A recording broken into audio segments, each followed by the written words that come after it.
I get this feeling, I wanna run away. Hit the highway and never look back. I wanna watch it fade away in the rearview mirror. Won't get lost cause I've been really off track. Lately been running, but I've not been going anywhere. I've been hiding without being found. I've been loving, but not been feeling anything. Been standing still, the world keeps spinning around. Hey guys! Welcome back to Travel YOLO, and for today's vlog ay ang ating second day here in Bacolod City.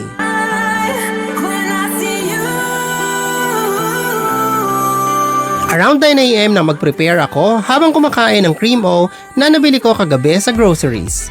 Today pala guys ay gagala tayo sa downtown Bacolod and manonood tayo ng Mardi Gras sa hapon.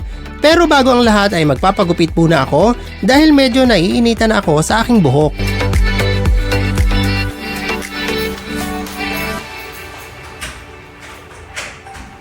I get this feeling, I wanna run away. Hey guys! Good morning! It's a beautiful day again in Bacolod. Sobrang init, so sana hanggang weekend ganito yung weather para hindi ulanin yung ating Mascara Festival Street Dance Competition sa Sunday. Nagtungo ulit ako sa harap ng Ayala Mall para sumakay ng jeep.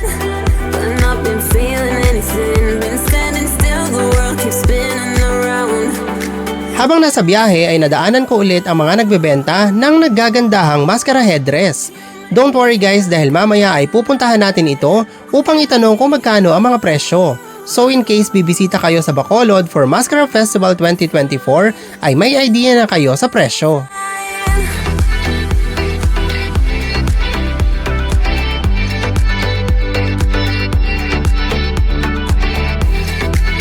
Okay, tawid lang tayo guys.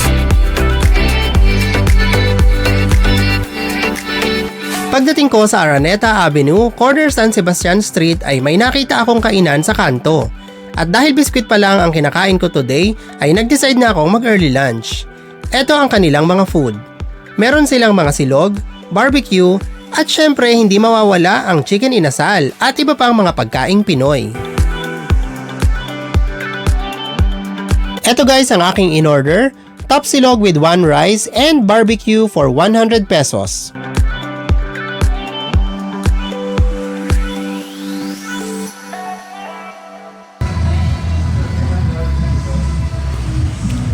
Alright guys, so tapos na tayo mag-lunch. Kaya lang parang naiinitan ako guys sa buhok ko, parang ang kapal na niya. So maghahanap tayo ng barber shop. Kapagupit muna ako ng buhok. Few meters away mula sa karinderya kung saan ako kumain ay nadaanan ko itong cut salon. Actually na-surprise ako na meron pala sila ditong branch dahil suki ako nito sa Cavite during my college days.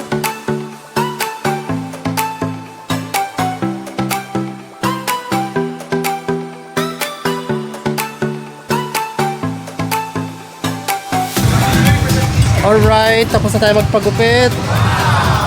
Nice. Fresh.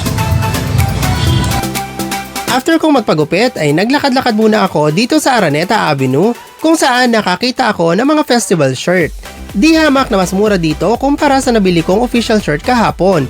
And magaganda din ang kanilang mga designs.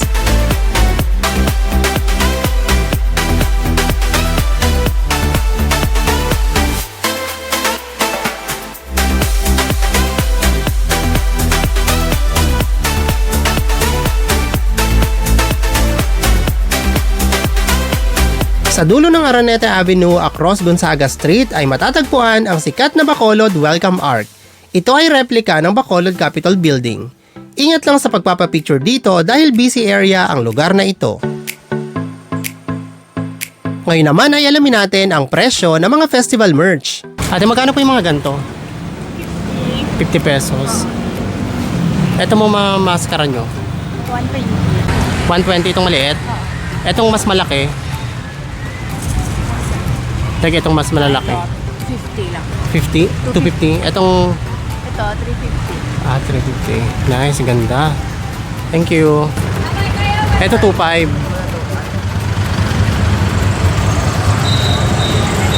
9,000 to? Gawa ba to saan? Papel? Wow, laki.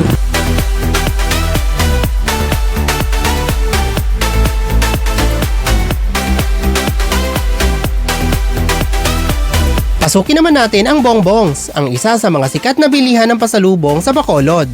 Dito ay sasalubungin kayo ng kanilang mga friendly staff. Isa sa pinakasikat nilang pasalubong ay ang piyaya. Meron silang special flavor at ang special ube flavor. Ito naman ang iba pa nilang pasalubong.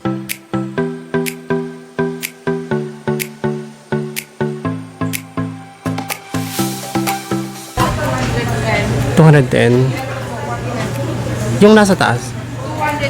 285. Thank you.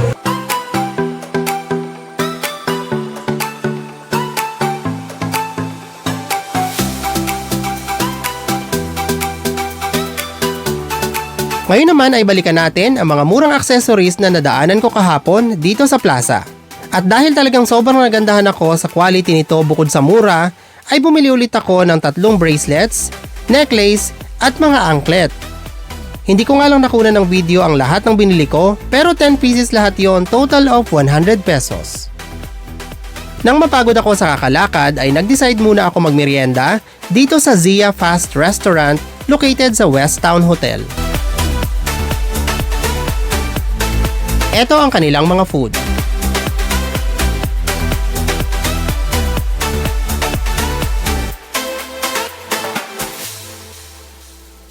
Umorder ako ng carbonara, red velvet, and soft drinks for 187 pesos. Para pala sa mga hindi pa nakakapanood ng previous day vlogs ko dito sa Bacolod, you can click the link sa description ng video na to. At para naman sa mga bago lang sa channel ko, please subscribe now para updated kayo sa mga future ko pang travels with expenses calculator. After kong magmerienda ay gumala ulit ako sa Araneta Avenue. This time ay close na ang kalsada para sa mga sasakyan kaya mas madami ng tao sa lansangan.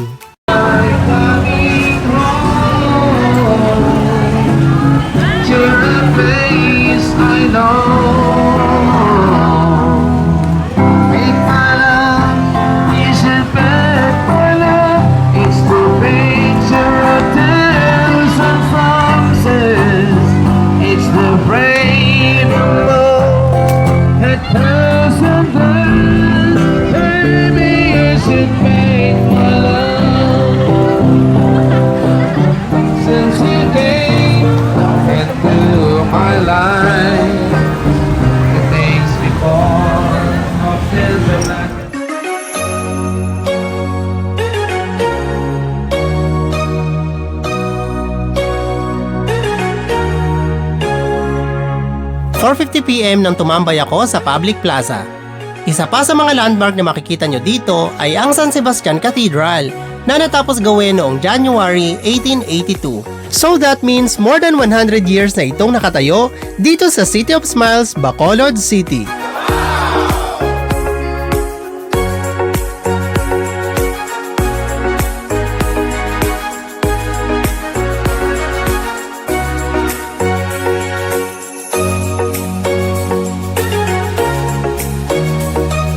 So yun guys, sinabutan ako ng gabi dito sa park. Inaantay kong mag-start yung Mardi Gras. Akala ko ay 5 PM yung start, 7 PM pala. So habang hindi pa nagsisimula ang Mardi Gras parade ay naglakad-lakad muna ako sa paligid ng plaza. Buhay na buhay ang gabi dahil sa dami ng mga taong gumagala. May mga activities din na parte ng Mascara Festival na pwede nyong salihan. At ngayong gabi din nagsimula ang food bazaar kaya madami ng bilihan ng pagkain sa tabing kalsada. So hindi kayo dito magugutom. By the time na ma-post ko ang vlog na to ay tapos na ang Mascara Festival 2023. But don't worry guys, dahil annually itong isineselebrate. Kaya ano pang ginahulat nyo? Kadto na kamo diri sa Bacolod. Lagaw ta!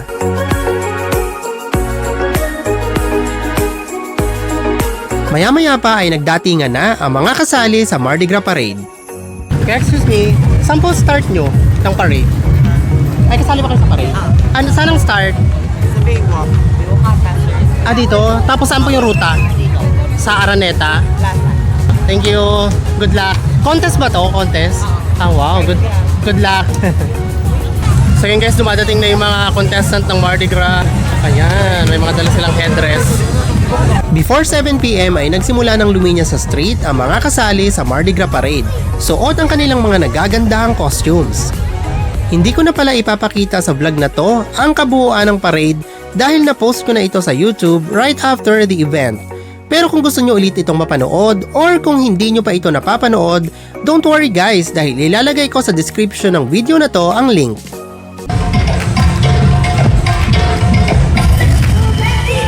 After ng parade ay nag-dinner muna ako sa Zia Fast Restaurant, same location kung saan ako nagmerienda kanina. Umorder ako ng sweet and sour fish and bottled water worth 165 pesos.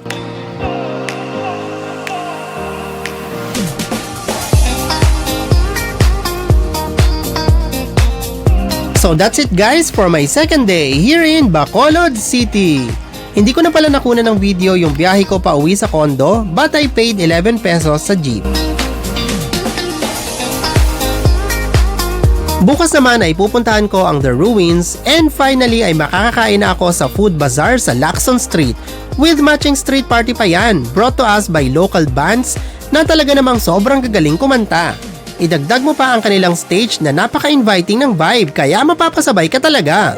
Thank you guys for all your support. Please like and subscribe.